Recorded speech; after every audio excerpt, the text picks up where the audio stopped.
अस्सलाम वालेकुम व्यूवर्स, मैं हूं आपकी होस्ट माहम सुल्तान और आप देख रहे हैं इल्मी सिटी। जैसा कि आप जानते हैं, इल्मी सिटी लेकर आता है रोजाना की बुनियाद पर आपके लिए ऐसे लाइव सेशंस जो कि ना सिर्फ आपको मोटिवेट करते हैं बल्कि आपकी ज़िंदगी के बहुत से शोबाजात में आपके लिए मददगार साबित होते हैं।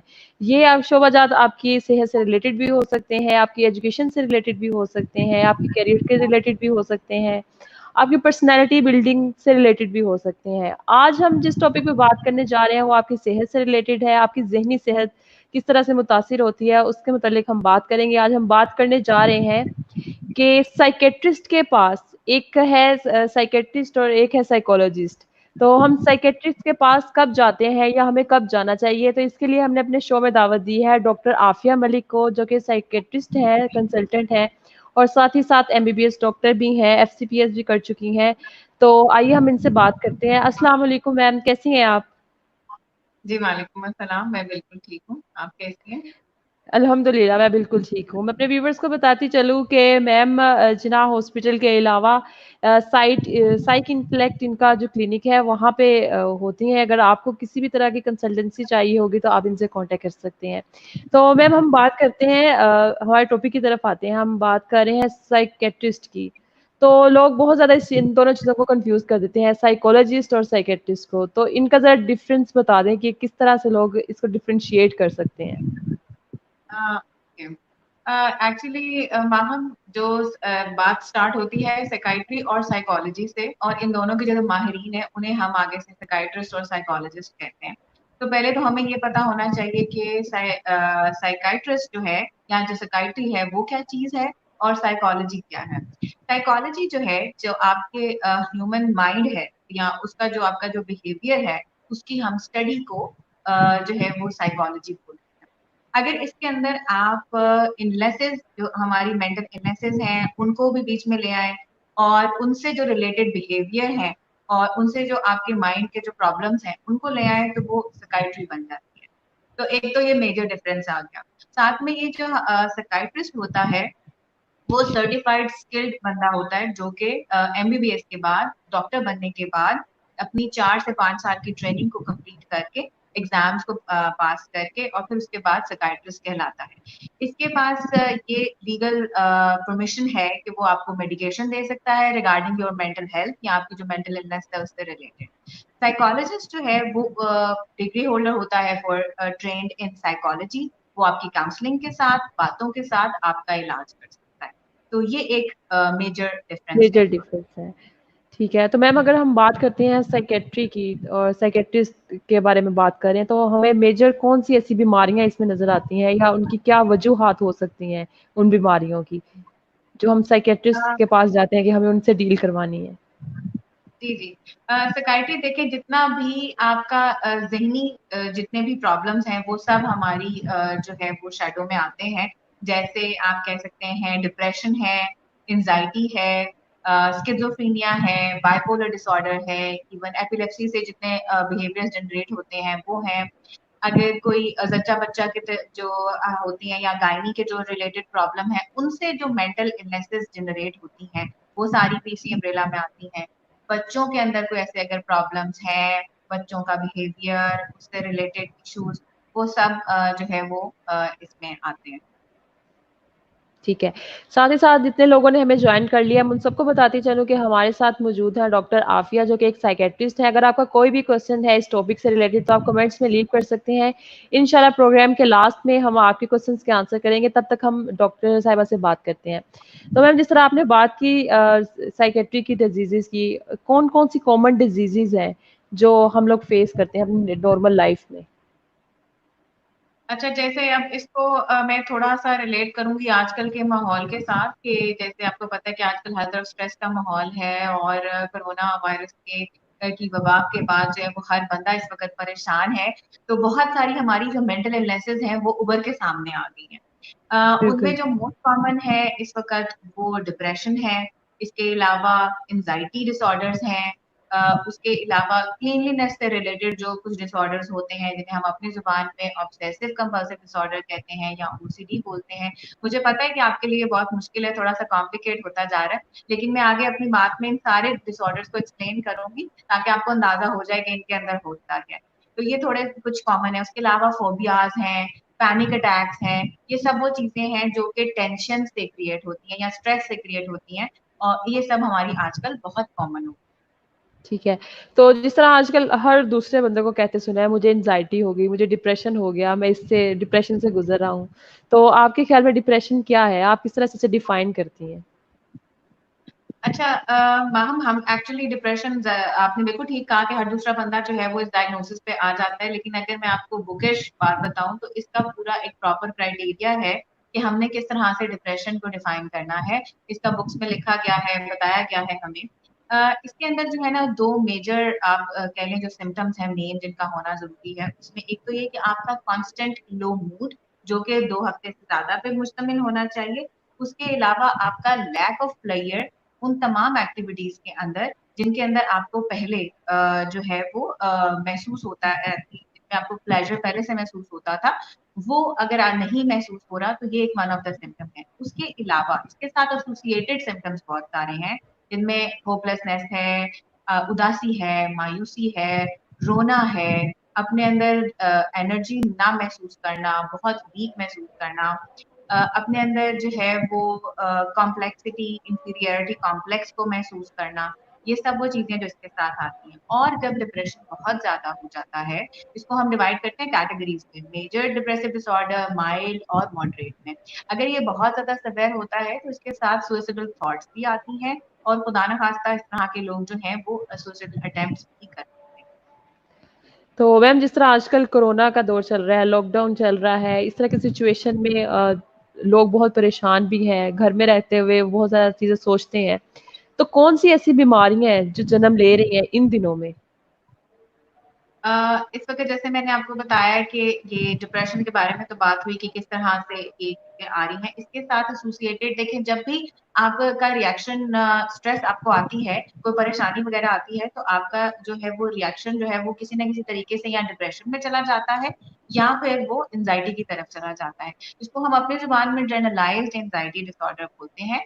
इसके अंदर जो अलामात मोस्टली आती हैं वो हैं बहुत ज़्यादा बेचैनी, घबराहट का होना, इसकी पूरी जिस्म के अंदर आपको सिर्फ लगेगा कि ये सिर्फ दिमाग का मसला है, लेकिन आपको जो एंग्जाइटी है उससे आपके पूरे जिस्म के अंदर अलामत आएंगी, जैसे पूरे जिस्म का दर्द करना, पूरे जिस्म का कांपना, आपको पसीना बहुत ज्यादा आना, मुंह का खुश्क रहना, दिल की धड़कन का बहुत तेज हो जाना। इसके अलावा आप ऐसे महसूस करेंगे जैसे आपको किसी किस्म का कोई डर खौफ हो रहा है।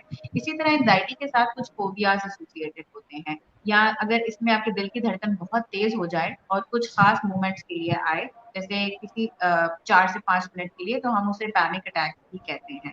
और ये खुद ब खुद आता है, खुद ब खुद चला जाता है, लेकिन इस दौरान मरीज की हालत बहुत ज्यादा खराब होती है और उसको यूं लगता है जैसे खुदा ना खास्ता मेरी अभी जो है वो मौत हो जाएगी। तो ये कुछ ऐसी चीजें हैं जो कि कंट्रोल करना पेशेंट के लिए बहुत मुश्किल है। बिल्कुल ऐसा ही है। आपने जी। जी, जी। तो मैम जिस तरह कुछ ऐसे लोग भी हैं, हमने लोगों को कहते हुए सुना है कि फलाँ बंदा जो है वो पागल हो गया है, उसको तो कुछ समझ ही नहीं आती चीज़ें। तो अगर इंसान उस तरह की सिचुएशन में जा रहा है, तो कौन-सी उसकी जो पहले जो सिम्पटम्स आती हैं, जो कौन-सी ऐसी बीमारियाँ हैं, जो उसके अंदर पहले जनरेट होती हैं और उसके बाद वो उस लेवल तक पहुँच जाता है कि लोग उसे पागल ही कहना शुरू हो जाते हैं? बहुत अच्छा सवाल किया आपने माहम। एक्चुअली हमारी बहुत सारी ऐसी नफ्सियाती बीमारियां हैं जो कि जिन्हें आप मेजर साइकियाट्रिक इलनेसेस कह सकते हैं। ये साइकोसिस की वजह से होती हैं। साइकोसिस में जब बंदा जाता है तो कुछ खास ऐसे सिम्टम्स आते हैं जिससे इंसान जो है वो लोग उसका इस तरह का इमेज लेते हैं कि ये पागल हो गया है। इसके अंदर अगर मैं आपको बताऊं तो 2 मेजर बीमारियां हैं, जिनमें एक का नाम है स्किज़ोफ्रेनिया, जिसको आपने बहुत ज्यादा फिल्मों में भी सुना होगा, बहुत ज्यादा इसका एक कहा तो बहुत जाता है, लेकिन लोगों को इसके बारे में क्लियर नहीं है चीजें।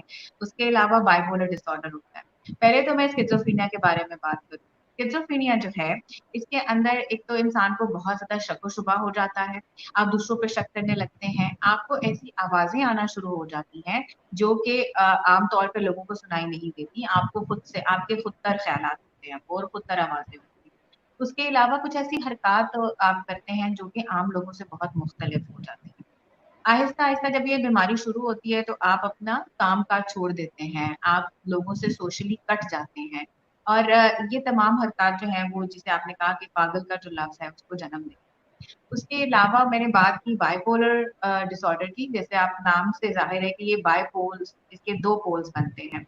एक के अंदर इंसान बहुत ज़्यादा हाइपर हो जाता है, ये कुछ वीक्स के ऊपर रहता है, मुश्तमिल होता है और ये बहुत सारी चीज़ों के साथ एसोसिएटेड होता है, जेनेटिक्स में भी हो सकता है, उसके अलावा मौसम के साथ एसोसिएटेड भी हो सकता है।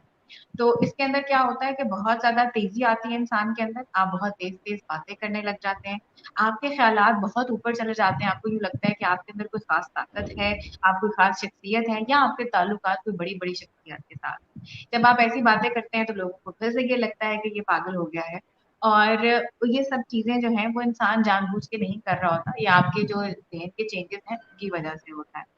फिर समटाइम्स ऐसा होता है कि इंसान बिल्कुल इससे ऑपोजिट पोल में चला जाता है, जैसे कि बिल्कुल खामोश हो जाना, उसका बिल्कुल उदास और मायूस हो जाना और डिप्रेशन के तमाम सिम्पटम्स जो है वो आना शुरू हो जाते हैं। तो it's a kind of bipolar disorder जिसके अंदर ये चीज़ जो है वो चलती रहती है और इसको फिर हमें मेडिकेशन के साथ मैनेज करना है। तो ये 2 तो वो मैम अलग हैं। हुँ।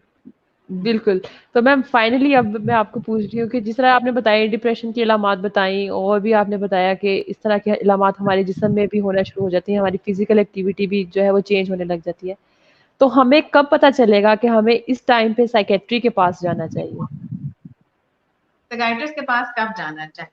एक्चुअली देखें जब भी पहली बात तो कुछ हमारे अपने कह लें आपके रिस्पॉन्सिबिलिटीज़ हैं कि आप अपने आस-पास देखें अगर आपको कहीं पे ऐसा महसूस हो रहा है कि कुछ लोग हैं जो कि नॉर्मल से थोड़ा हट के हैं और आपको लगता है कि नहीं आप आपकी फीलिंग आ जाती है, आप बैठे हैं उसके साथ बात कर रहे हैं और आपको लग रहा है कि ये कुछ अजीब बातचीत हो रही है। तो आप उस चीज़ को नोटिस करें और बाकायदा उस बंदे से या तो बात करें या घर वालों से बात करें। जैसे फ्रेंड्स होते हैं कि फ्रेंड्स में लगता है कि नहीं ये आजकल बहुत ज़्यादा चुप रहने लग गई है, ये बहुत ज़्यादा रोने लग गई है या इसको बहुत ज़्यादा गुस्सा आने लग गया है। तो उस चीज़ को आप बिल्कुल नोटिस करें और उनके घर वालों को भी बताएँ और कोशिश करें कि आप उसके लिए साइकियाट्रिस्ट से राब्ता करें। उसके अलावा क्या ऐसे फर्स्ट सिम्पटम्स हैं जो कि अगर आपको नज़र आना शुरू हो जाएँ, तो आपको साइकियाट्रिस्ट के पास जाना है। जैसे नींद का कम आना, जैसे गुस्से का बहुत ज़्यादा होना, बगैर किसी वजह के गुस्से का आ जाना, आपका बहुत ज़्यादा चिड़चिड़ापन होना या फिर ऐसी आपके साथ ऐसे हरकत और वाक़यात होना शुरू हो जाना जो कि दूसरों के साथ नहीं होते। जैसे मैंने कहा कि कानों में आवाज़ों का आ जाना।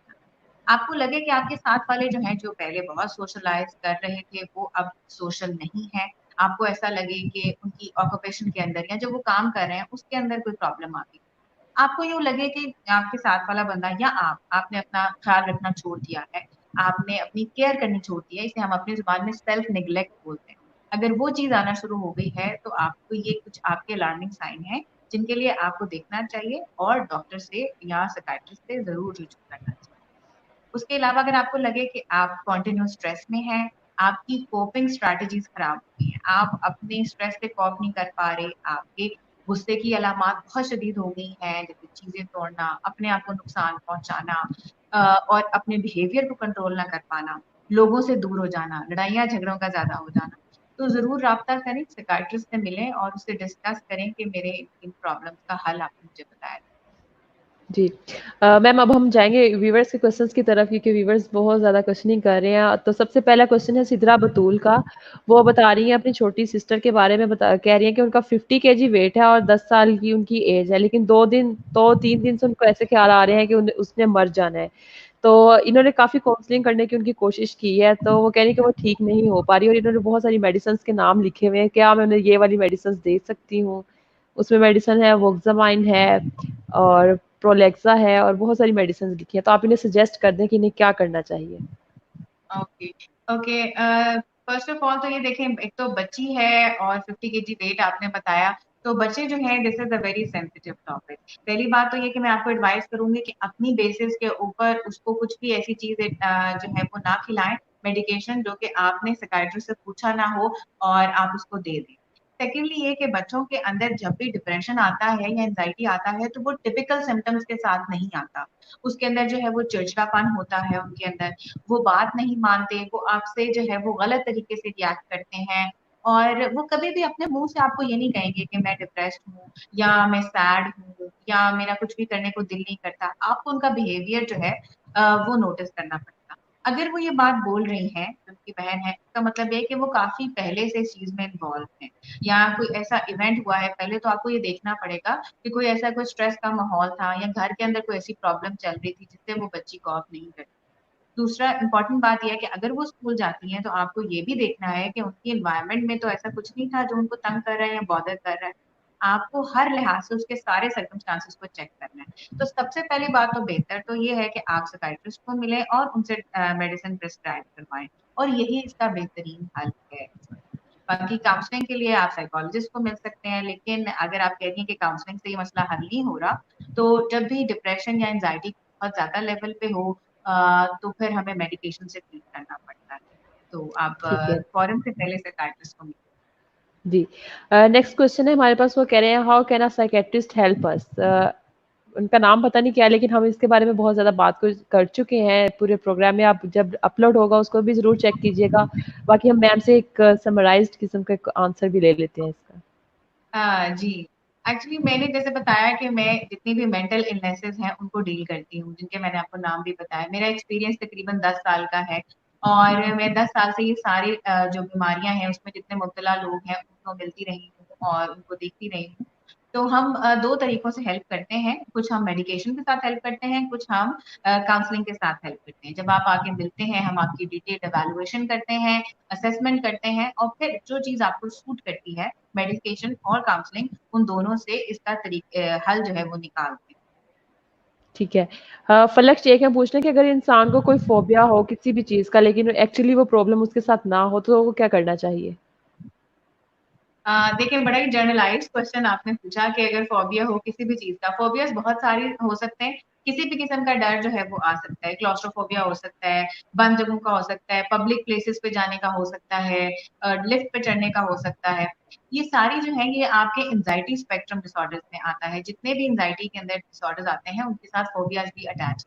अगर तो ये फोबिया इतना ज्यादा है कि वो कंट्रोल नहीं हो रहा, इससे आपके काम की जो जो आपका काम है वो इफेक्ट हो रहा है, आपकी एक्टिविटी इफेक्ट हो रही है, आपकी मेंटल हेल्थ इफेक्ट हो रही है, और आप हर वक्त किसी ना किसी परेशानी में मुब्तला हैं, तो फिर आपको चाहिए कि आप जो है वो साइकियाट्रिस्ट को से असेस करवाएं, उनसे मिलें, उनसे बात करें, और इसके लिए मेडिकेशंस भी अवेलेबल है और इसके लिए काउंसलिंग हेल्प भी अवेलेबल है।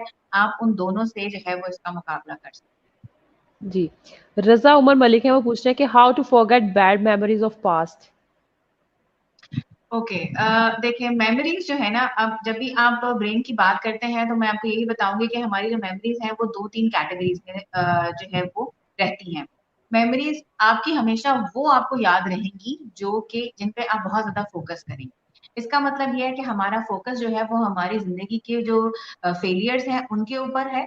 तो हमें सबसे पहले अपना फोकस चेंज करना है। जैसे ही हम अपना फोकस चेंज करेंगे हमारे बैड मेमोरीज चेंज। हम ये नहीं कर सकते कि हम अपना पास्ट बदल दें, पर हम अब ये कर सकते हैं कि हम अपने सोचने का तरीकेकार बदलें। तरीकेकार किस तरह से बदलना है?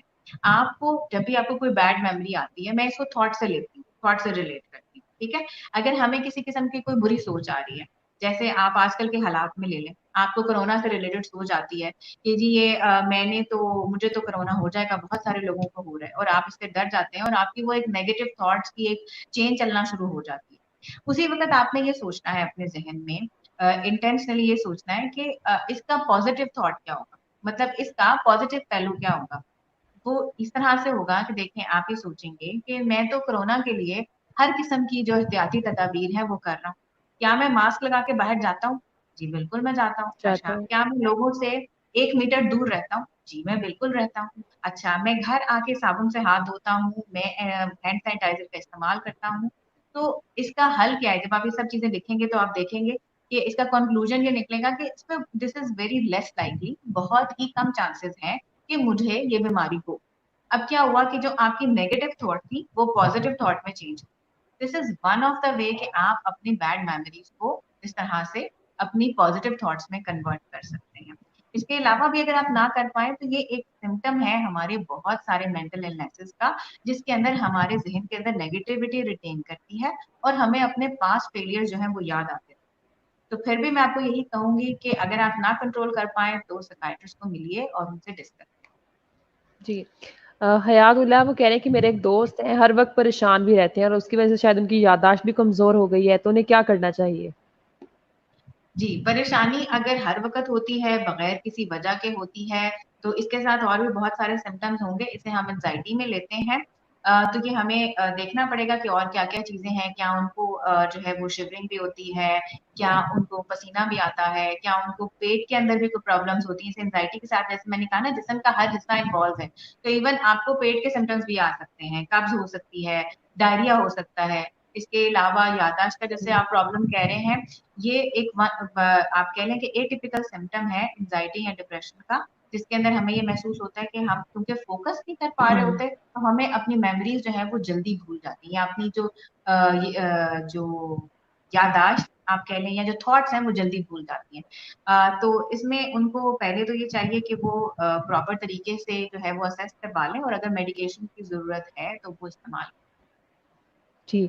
समीउल्लाह हैं, वो पूछ रहे हैं कि I have suffered in sinus tachycardia, however my heart test are clear and I am also a cool mind and cheerful person. One thing which I have that is deeply probing to matter, can it cause of tachycardia? जी।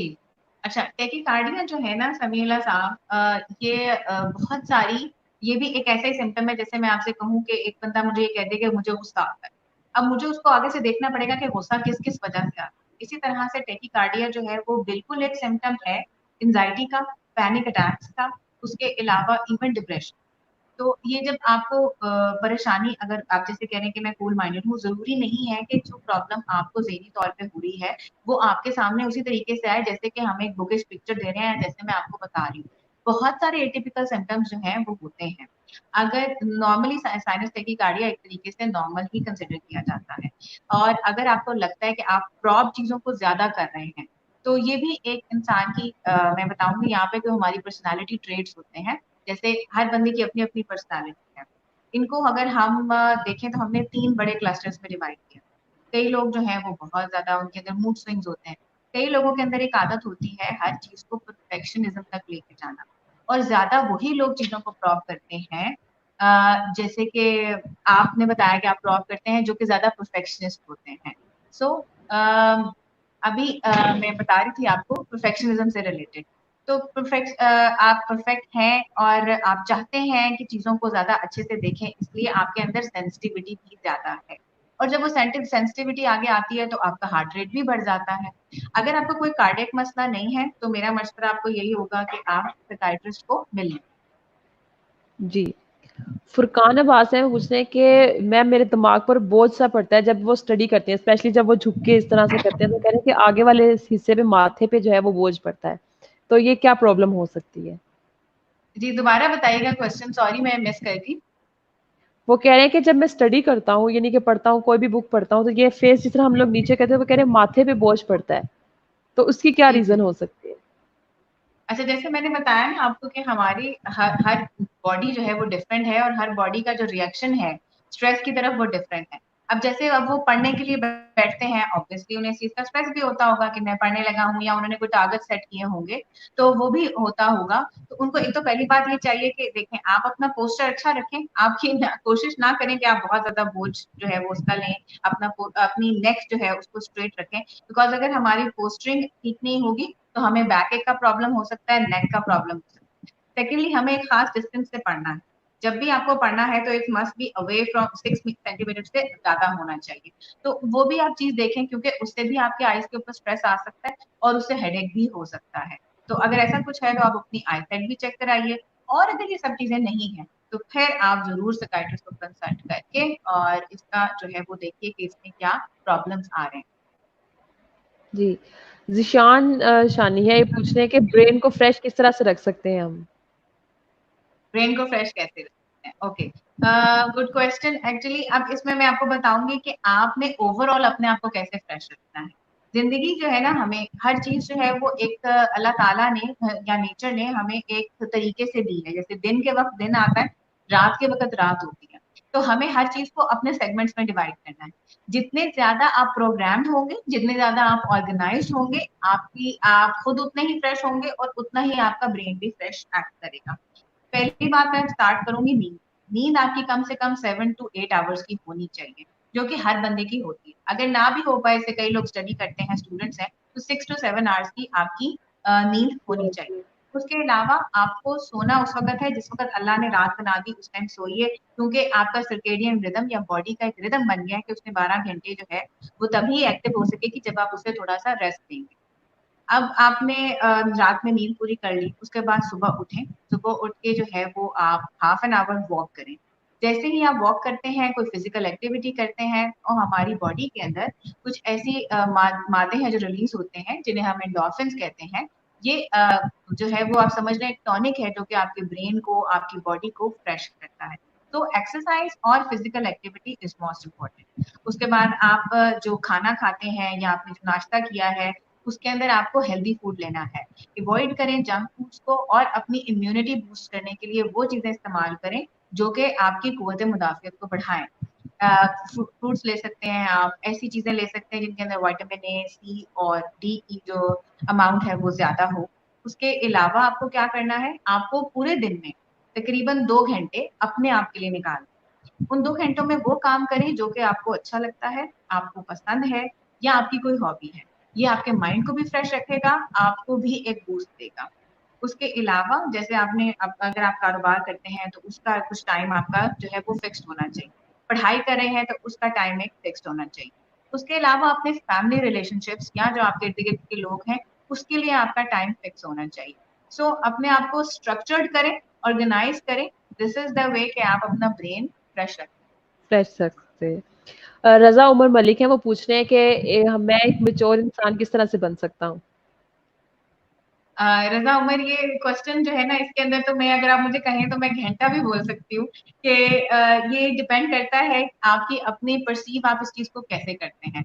आपके नजदीक mature कौन है और आप किसको idealise करते हैं कि मेच्योरिटी क्या है।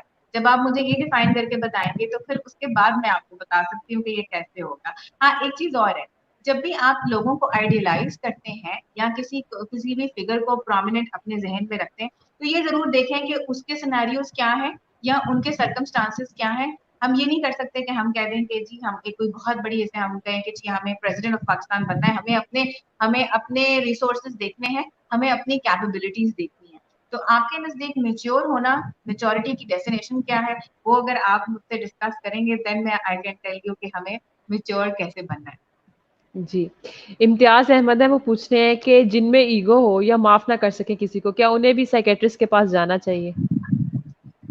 जी बिल्कुल इम्तियाज साहब, बात यह है कि माफ ना करना या देखें किसी भी चीज का ना नॉर्मेलिटी से हट जाना, किसी भी चीज का इतना ज्यादा हो जाना कि वो एबनॉर्मेलिटी में आ जाए, आपको लगे कि नहीं ये अगर इस जगह पे कोई और इंसान होता तो वो इतना रिएक्ट ना करता, वो इतना सेंसिटिव ना होता या उसकी ईगो इतनी ज्यादा ना होती, तो डेफिनेटली वो चीजें आपको बॉदर कर रही हैं या आपके लिए जो है वो प्रॉब्लम क्रिएट कर रही हैं, तो आपको उनके लिए साइकाइट्रिस्ट को मिलना चाहिए और उन्हें बताना चाहिए कि मैं किस तरह से इन चीजों को ओवरकम कर सकती हूँ। जैसे मैंने बीच में डिस्कस किया था ना कि पर्सनालिटी ट्रेट्स होते हैं हर बंदे के। कई बिल्कुल। लोग बहुत सेंसिटिव होते हैं, अब वो जो सेंसिटिव है उनके लिए उनकी ईगो भी बहुत सेंसिटिव है जिसकी वजह से इश्यूज क्रिएट हो रहे हैं।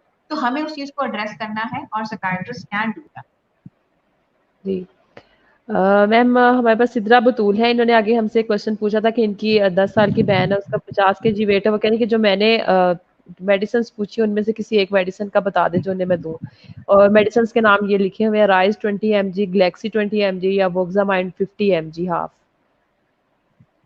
Sidra, this is not better कि मैं बगैर देखे आपकी बहन को किसी किस्म की कोई मेडिसिन प्रिस्क्राइब कर दूं।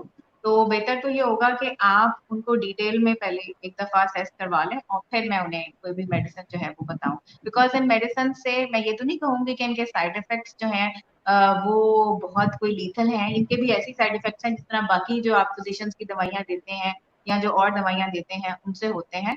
लेकिन चूंकि बच्ची छोटी है तो उसको देखना पहले और उससे बात करना जरूरी है। हो सकता है कि आपको डिप्रेशन लग रहा है लेकिन जब मैं असेस करूं तो उसे कुछ और। बिल्कुल ऐसा ही है। ये मैम, फहीम शेख का एक क्वेश्चन आया है, लेकिन ये फर्स्ट में उन्होंने आईबीएस लिखा है या एलबीएस लिखा है, क्या स्ट्रेस से होता है? आईबीएस लिखा। जी आईबीएस जी। क्या स्ट्रेस से होता है? जी बिल्कुल। IBS is irritable bowel syndrome. ये एक स्ट्रेस की ही टाइप है जिसके अंदर क्या होता है कि जब आपकी बहुत ज्यादा बड़ी हो जाती है, जैसे मैंने अभी बीच में डिस्कस किया था कि जब एंजाइटी होती है इंसान को तो आपका जो है वो पेट भी खराब हो जाता है या उसमें डायरिया या कॉन्स्टिपेशन होती है। तो समटाइम्स ऐसा होता है कि हमारी जो स्ट्रेस है वो जब हम खुद अपने मुंह से उस तरह से एक्सप्रेस नहीं कर सकते तो वो हमारे बॉडीली सिम्टम्स में आती है।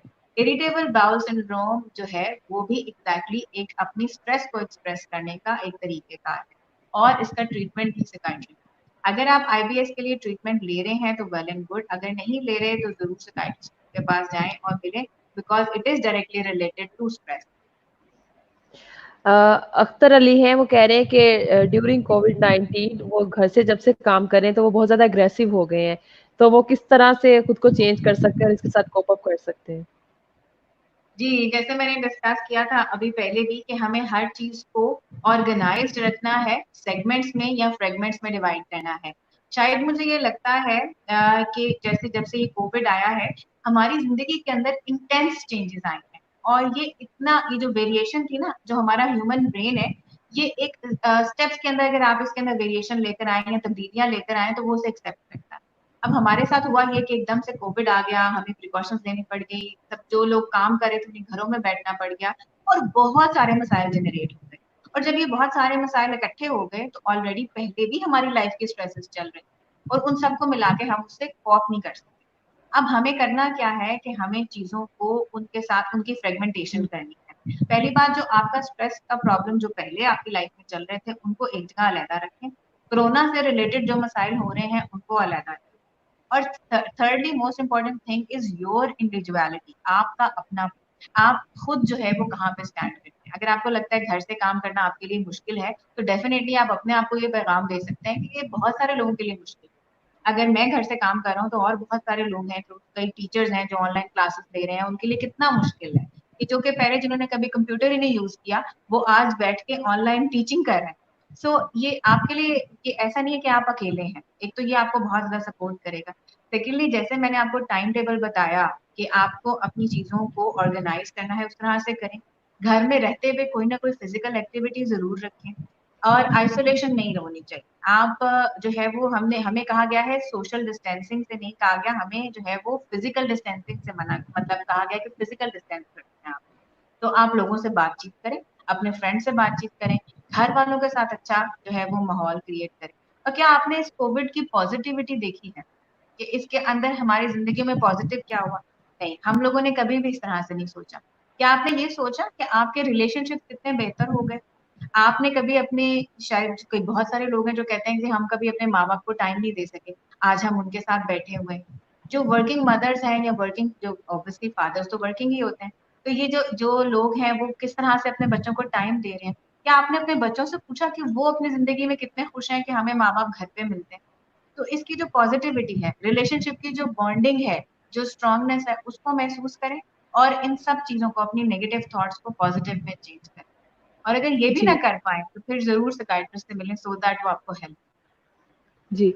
मखदूम नज़र अब्बास हैं, वो पूछ रहे हैं कि डिप्रेशन और एंग्ज़ायटी के जो अर्लियर सिम्पटम्स हैं वो कौन से हो सकते हैं? जैसे मैंने आपको भी पहले भी बताया था कि डिप्रेशन जो है उसके अंदर लो मूड होता है, बहुत ज्यादा लो मूड रहना शुरू हो जाता है। आपकी एनर्जी एनर्जी लेवल जो है वो बहुत कम हो जाते हैं। आप जो है वो कॉम्प्लेक्सिटी का शिकार अपने आप को महसूस करते हैं। उदासी मायूसी रहने लग जाती है, रोना ज्यादा आता है। और आपको ऐसे महसूस होता है जैसे जो फ्यूचर है आपका वो बिल्कुल आपको डार्क महसूस होता है। उसके अलावा अगर ये बहुत ज्यादा हो तो इसके अंदर सुइसाइडल आइडिएशन या खुदकुशी के ख्यालात भी आते हैं। अब बात आ गई एंजाइटी की। एंजाइटी के बारे में भी मैंने बड़ा डिटेल में बताया है कि जी आपको पूरे बॉडी सिम्टम्स आते हैं, बेचैनी घबराहट होती है, एक्सेसिव परेशानी रहती है और जिस्म कांपने लगता है, मुंह खुश्क रहता है, पसीना ज्यादा आता है, दिल की धड़कन बहुत तेज हो जाती है और पेट में मरोड़ उठ सकते हैं, डिफिकल्टी इन ब्रीदिंग हो सकती है, सांस लेने में दुश्वारी। तो ये सब चीजें। जी। साजिदा अमान मलिक हैं, कह रही हैं कि मेरे दोनों क्वेश्चंस के आंसर करें। साजिदा, हमें आपके कोई क्वेश्चन नहीं मिले, काइंडली आप दोबारा से जो है अपने क्वेश्चंस हैं वो कमेंट्स में लीव करें ताकि हम उसका आंसर कर सकें। मीर अफ़ज़ाल खान है, पूछ रहे हैं कि मैम मेरे से वहम है और मुझे अक्सर दिल में डर रहता है कि पता नहीं ऐसा क्या प्रॉब्लम है? कह ओके। रही है कि वहम अच्छा, का प्रॉब्लम है उन्हें। जी जी, मैं आपको वहम से रिलेटेड जो है वो बीमारी के बारे में बताती हूँ। जिसे मैंने स्टार्ट में डिस्कस किया था ओसीडी के बारे में, ऑब्सेसिव कंपल्सिव डिसऑर्डर के बारे में। इसको हम वहम की बीमारी भी बोलते हैं। इसके अंदर मोस्टली होता क्या है कि एक ही सोच जो है वो इंसान के जहन में आके अटक जाती है और बार बार वही सोच आती है। अब इसके 3 तरह के थीम्स होते हैं।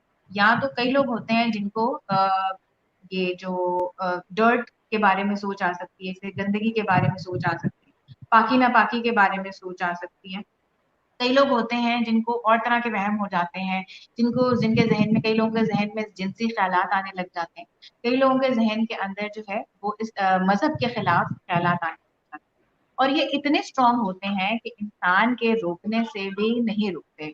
मजीद इसके अंदर बहुत सारी ऐसे प्रॉब्लम्स आ जाते हैं, जैसे आप कह सकते हैं कि एक तो ये है ना, जो ख्यालात मैंने आपको बताए, इन ख्यालात के साथ ये प्रॉब्लम होता है कि जब आप इनके ऊपर एक्शन स्टार्ट कर देते हैं, जैसे अगर किसी को पाकी नापाकी के ख्यालात आ रहे हैं तो वो बहुत ज्यादा हाथ धोना शुरू कर देते हैं, अपने कपड़े बहुत ज्यादा धोना शुरू कर देते हैं। उससे इतने प्रॉब्लम जनरेट होते हैं कि आप अपनी बाकी सारी चीजें नहीं कर पाते। सो अगर इस तरह का कोई आपको वहम रहता है या आपको ऐसे महसूस होता है कि अभी कुछ हो जाएगा, तो डेफिनेटली आपको असेसमेंट की जरूरत है और साइकियाट्रिस्ट से मिलके उनसे डिस्कस करें कि ये ख्यालात किस तरफ जा रहे हैं। ठीक है। फराज सलमान है, वो पूछ रहे हैं कि मेरी सिस्टर को शिज़ोफ्रेनिया है, अगर मैं गलत नहीं बोल रही तो। फिर जी। शिज़ोफ्रेनिया का प्रॉब्लम है 8 साल से। मैं बहुत डॉक्टर को दिखाया है लेकिन कोई फ़र्क नहीं पड़ रहा। हालत उनकी मज़ीद ख़राब हो गई है, हमें क्या करना चाहिए? जी, मैंने स्किज़ोफ्रेनिया के बारे में स्टार्ट में डिस्कस किया था। ये एक ऐसी बीमारी है जो कि इंसान की मानसी तौर पे भी हो सकती है, आपकी विरासत में आती है, और बहुत कई दफ़ा ऐसा होता है स्ट्रेस की वजह से ये आ सकती है, और कई दफ़ा बगैर किसी वजह के भी स्टार्ट हो जाती है। ये एक कॉन्टिन्यूअस बीमारी है जो कि रहती है बहुत लंबा अरसा। इसके लिए अद्वियात मौजूद हैं जिन्हें हम एंटीसाइकोटिक्स कहते हैं। आपको पहले तो ये देखना है कि क्या आप सही डॉक्टर के पास जा रहे हैं? क्या आप एक स्पेशलाइज्ड सर्टिफाइड साइकियाट्रिस्ट को मिल रहे हैं? अगर तो आप मिल रहे हैं, तो क्या आप उनकी दवाई जो है वो रेगुलर दे रहे हैं? अगर आप उनकी दवाई रेगुलर नहीं देंगे तो उसके अंदर प्रॉब्लम्स रहेंगे और वो ठीक नहीं हो पाएंगे। उसके अलावा कई दफा ये जब बीमारी पुरानी हो जाती है तो ये थोड़ी सी सख्त हो जाती है, तो हमें दवाइयों को चेंज करना पड़ता है, ऊपर नीचे करना पड़ता है, या कुछ रेजिस्टेंट दवाइयां जो है वो स्टार्ट करनी। आप इनको दोबारा से एवेलुएट कराएं, इनको दवाई खिलाएं, क्योंकि स्किज़ोफ्रेनिया का हल दवाई से ही है। सही है। अ, अतिया सुल्ताना है, ये कह रहे हैं कि अगर आपका कॉन्टैक्ट नंबर मिल जाए तो आपसे बात कर सके। अतिया, मैं आपको प्रोग्राम के लास्ट में इंशाल्लाह मैम की जो डिटेल्स है, कॉन्टैक्ट डिटेल्स, वो आपको दे दूँगी। आप हमारे साथ रहिए तो लास्ट तक आप देखेंगी तो आपको न नंबर भी मिल जाएगा मैम का। शाहज़ेब अवान है, इनका सेकंड टाइम ये क्वेश्चन आया। ये पूछे कि फास्ट फूड ब्रेकफास्ट में खाना चाहिए या नहीं? अच्छा, शाहजेब साहब, एक तो पहले ये मेरी स्पेशलिटी जो है, स्पेशलिटी उससे रिलेटेड नहीं है, लेकिन फिर भी आप पहले मुझे ये बताएं कि क्या फास्ट फूड खाना अच्छी चीज? अगर तो फास्ट फूड आप समझते हैं कि एक हेल्दी फूड है, तो इसको तो मैं बिल्कुल भी रिकमेंड नहीं करूंगी कि आप ब्रेकफास्ट में खाएं या खाने में खाएं। पहली बात तो ये है कि फास्ट फूड लेनी नहीं चाहिए, हमें हेल्दी डाइट खानी चाहिए। और स्टिल अगर आप ये लेना चाहते हैं तो आपको डेली बेसिस पे नहीं लेना इसको, और आपको जो है वो तकरीबन आप ये कर सकते हैं कि अगर आप इसके बगैर रह नहीं सकते, जैसे मेरे बहुत सारे पेशेंट्स हैं वो कहते हैं कि जी हम तो जंक फूड के बगैर रह नहीं सकते, हमें फास्ट फूड खानी ही खानी है, तो आपको अपने दिन डिफाइन करने हैं। जैसे कि आपको वीक में एक दफा अलाउड है जिसमें आप जंक फूड खाएं, अपनी पसंद की खाएं और उसको अच्छा सा एंजॉय करके खाएं। बाकी बेस्ट है कि अगर आप चाहते हैं आपकी इम्यूनिटी अच्छी रहे, आपकी हेल्थ अच्छी रहे, तो आपको सिर्फ और सिर्फ घर का खाना खाना चाहिए और साथ में हेल्दी फूड लेना चाहिए। जी। दीदार खान है, वो पूछ रहे हैं कि मेरा मसला ये है कि मुझे गुस्सा बहुत आता है, हद से ज़्यादा मामूल से बात चाहे पॉज़िटिव में हो या नेगेटिव। बहुत ज़्यादातर सर के टेम्पोरल लूप्स पर होता है और पसीना बहुत ज़्यादा आता है। ज़्यादा पसीना खाते वक़्त आता है, साथ में सेक्सुअल थॉट्स भी बहुत ज़्यादा आती हैं। जी, दीदार साहब, आपको चाहिए कि आप अपनी डिटेल्ड असेसमेंट करवाएं, और ये जो तमाम आप अलामात बता रहे हैं, ये बहुत सारी चीज़ों की तरफ लीड कर रही है। जैसे आपने कहा कि गुस्सा बहुत ज़्यादा आता है और सेंसिटिविटी बहुत ज़्यादा है, बर्दाश्त नहीं होता, तो ये एक आपकी डिप्रेशन की अलामत हो सकती है। नेगेटिव थॉट्स बिल्कुल डिप्रेशन में आते हैं। उसके अलावा जैसे आपने हेडेक की भी बात की, ये भी डिप्रेशन की एक अलामत है। और सेक्सुअल थॉट्स भी, बल्कि बहुत दफ़ा ऐसा होता है कि हमारे जो मरीज़ हैं वो खुल के बता नहीं पा रहे होते हैं और वो अपने ये सेक्सुअल थॉट्स की वजह से ज्यादा परेशान होते हैं। तो आपको फॉरेन साइकियाट्रिस्ट से मिलना चाहिए ताकि डिटेल्ड असेसमेंट हो और इसका ट्रीटमेंट हो। जी, फुरकान अब्बास से वो कह रहे हैं कि मैं रात को 3 बजे तक सोता हूँ और स्टडी का बता रहे हैं कि स्टडी में तकरीबन 17 घंटे करता हूँ। दिन में भी ये 2 घंटे सोते हैं। तो क्या कह रहे हैं कि ये कह रहे हैं कि क्या इनके लिए ब्रेन के लिए ठीक है या नहीं? नुकसानदेह तो नहीं है? देखिए, अगर आप नींद का पैटर्न मेरे से पूछें तो जब भी आप सोते हैं तो हमें 2 तरह की नींद अगर मैं आपको साइंटिफिक तरीके से बताऊँ तो नींद हमेशा 2 हिस्सों में डिवाइडेड होती है। हमारी नींद की स्टेजेस होती हैं। एक रेम स्लीप है, एक नॉन रेम स्लीप है। तो जो पहले आपकी जो है वो नॉन रेम स्लीप आती है, फिर ये रेम स्लीप में चेंज हो जाती है। ये साइकिल्स का आना ज़रूरी है। अगर ये साइकिल्स आपकी नींद के अंदर नहीं आएँगे और ये स्टेजेस पूरी नहीं होंगी, तो आप हमेशा अनकंफर्टेबल रहेंगे। और जब आप अनकंफर्टेबल रहेंगे, आपके ब्रेन के ऊपर स्ट्रेस होगा और वो जो है वो आपको मेंटल इलनेस के अंदर आप जो है वो चले जाएँगे। सो 17 घंटे पढ़ना इज़ टू मच। एक तो पहले तो आप अपना जो है ना वो टाइम टेबल इस तरह से प्रॉपर करें कि आप कम टाइम में ज़्यादा प्रोडक्टिविटी दे सकें। पढ़ने का ड्यूरेशन कम होना चाहिए लेकिन उससे प्रोडक्टिविटी ज़्यादा होनी चाहिए। सेकेंडली जब आप सोएँ तो कोशिश ये करें कि आप 5 से 6 घंटे की एक एक जो मुसलसल नींद है वो दें। क्योंकि उसी से आपका ब्रेन ज़्यादा फ्रेश होगा, आपकी जो मैंने स्लीप की स्टेजेस बताई हैं वो पूरी होंगी और आप फ्रेश हो। जी। दुआ गुल है वो पूछ रही है कि मुझे गुस्सा बहुत ज़्यादा आता है, मैं इसे किस तरह से कंट्रोल कर सकती हूँ? देखें गुस्सा जो है ये एक ऐसी चीज़ है जो कि बहुत दफ़ा जैसे मैंने कहा कि ये वन ऑफ द सिम्पटम हो सकती है हमारी किसी भी मेंटल इलनेस की। कुछ मैं आपको टिप्स बता देती हूँ जो कि आप अपने तौर पे कर सकती हैं। जब भी आपको गुस्सा आए आपने अपनी कंसंट्रेशन चेंज करनी और आपने अपने आप से ये वादा करना है कि मैं जो है इसका रिएक्शन को तकरीबन 1 से 2 मिनट के बाद दूँ। ये डिस्ट्रैक्शन टेक्निक्स में आता है।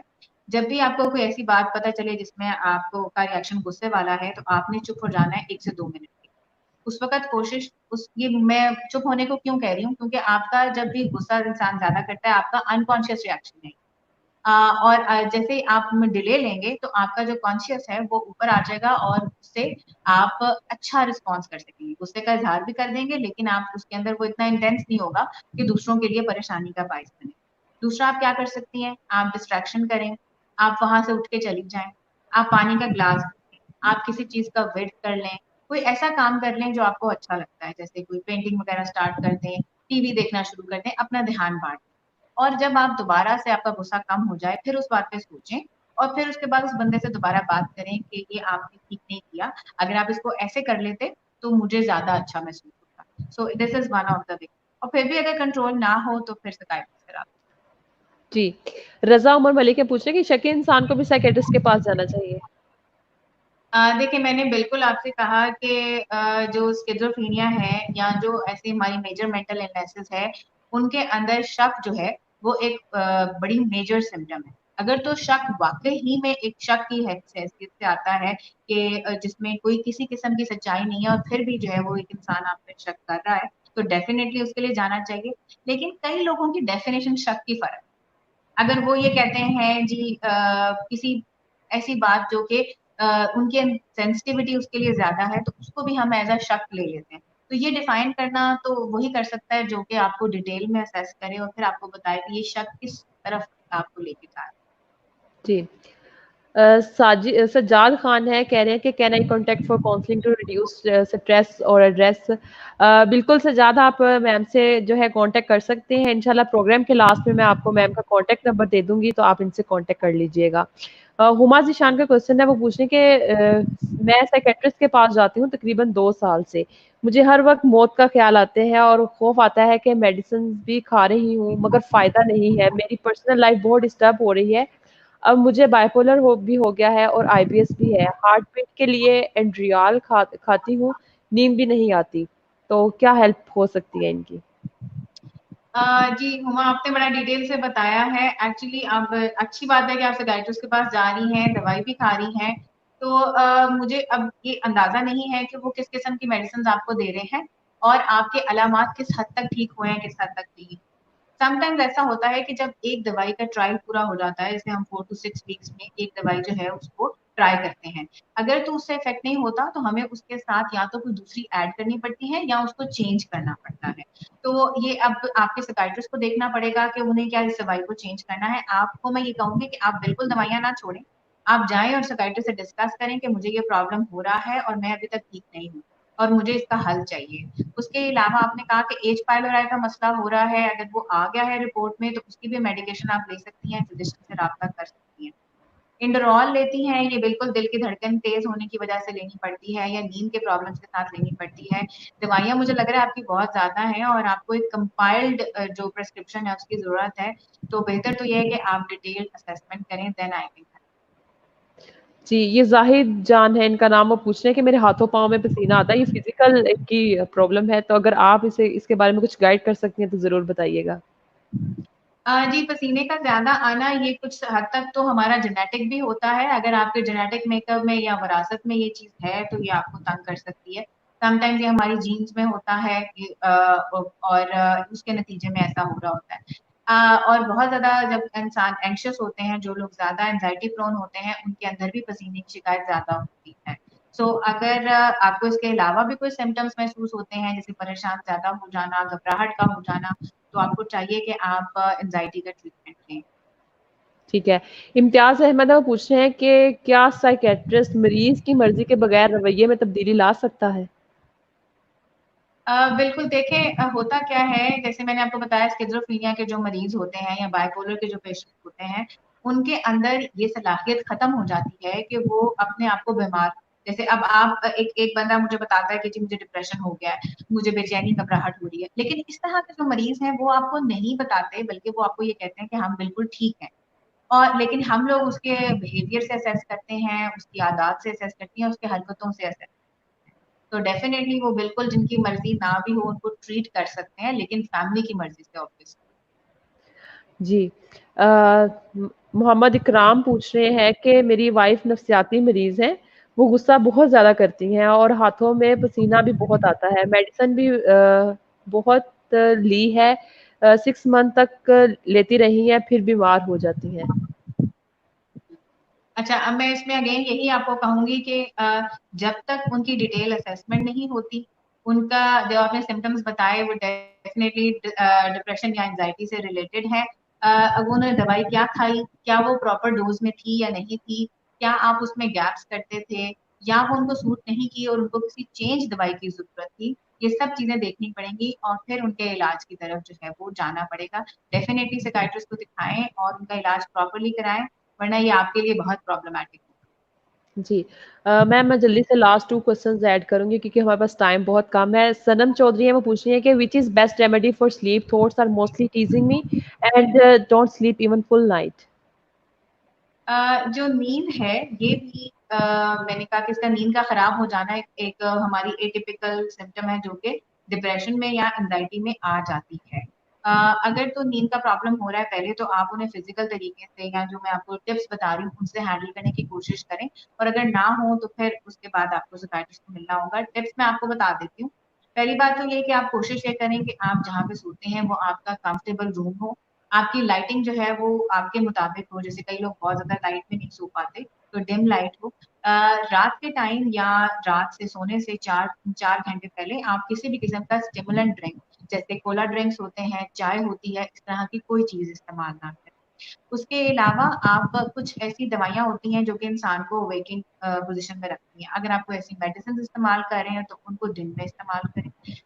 कोई भी ऐसी चीज कोशिश ये करें जिनसे आपको लगता है कि आपकी स्लीप, कई लोगों को दूध से बेहतर नींद आ जाती है, अगर कोई ऐसी चीज है तो आप वो ले सकते हैं। जितने भी आपके अनफिनिश्ड बिजनेस हैं, जैसे अगर आपको लगता है कि मैं बेड पे जाऊंगी और मुझे इस बारे में मेरी कोई असाइनमेंट रहती है और उसके बारे में ख्याल आना शुरू हो जाएगा, तो बिल्कुल भी बिस्तर पे सोने के लिए ना जाएं, बल्कि पहले अपना वो काम खत्म करें और उसके बाद जाएं।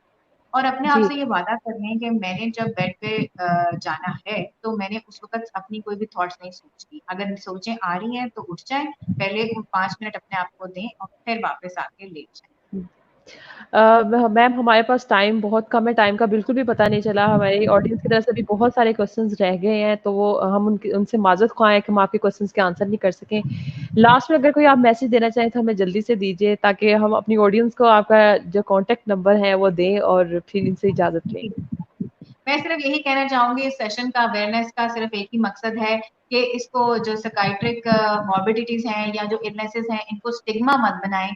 ये जेन्युइन प्रॉब्लम है। अगर आपका माइंड ठीक से एक्ट करेगा तो आपकी पूरी बॉडी ठीक से एक्ट करेगी। सो मेंटल हेल्थ मैटर्स, और साइकाइट्रिस्ट के साथ जो है वो राब्ता करें। ये बिल्कुल भी स्टिग्मेटाइज्ड नहीं है। नहीं है। तो मैं मैम की डिटेल्स आपको दे देती हूँ। अगर आप मैम से कंसल्ट करना चाहते हैं ऑनलाइन या इनके क्लिनिक पे, तो आप इनसे राब्ता कर सकते हैं 0332 8440242। ये इनका फ़ोन नंबर है और इनका व्हाट्सएप नंबर भी है 0310 1454900। मैं इनका नंबर जो है रिपीट कर देती हूँ। जो फ़ोन कॉन्टैक्ट नंबर है वो है 0332 8440242 और व्हाट्सएप नंबर है 0310 1454900। 900। तो अगर आप में से कोई भी कॉन्टैक्ट करना चाहता है और कंसल्टेंसी लेना चाहता है, तो आप मैम से कॉन्टैक्ट कर सकते हैं। साथ ही साथ में मैम आपको बहुत ज़्यादा शुक्रिया अदा करूँगी, आपने हमारे व्यूअर्स की क्वेरीज़ को सॉर्ट आउट किया और हमें बहुत सारी information the. Thank you so much. बहुत शुक्रिया, बहुत शुक्रिया। साथ ही साथ मैं आप लोगों से भी इजाज़त चाहूँगी। इंशाल्लाह आपके साथ दोबारा मुलाकात होगी किसी और अच्छे टॉपिक के साथ और किसी और अच्छे गेस्ट के साथ। तब तक के लिए मुझे इजाज़त दीजिए। अल्लाह हाफ़िज़।